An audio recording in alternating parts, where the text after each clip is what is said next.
Hello guys, how to fix caps lock key stuck or not working in Windows 11 and Windows 10. Now to resolve this issue, right click on start button, choose settings, and from the left pane click on time and language. Thereafter go to right side and choose the option typing, click on it and scroll down and you will find the option advanced keyboard settings, click on it.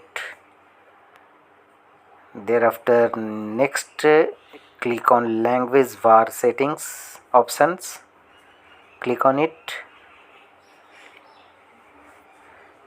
A new window will open here.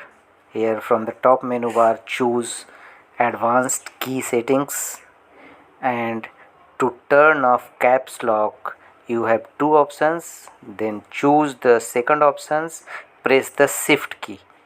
Now turn off caps lock, you should press shift.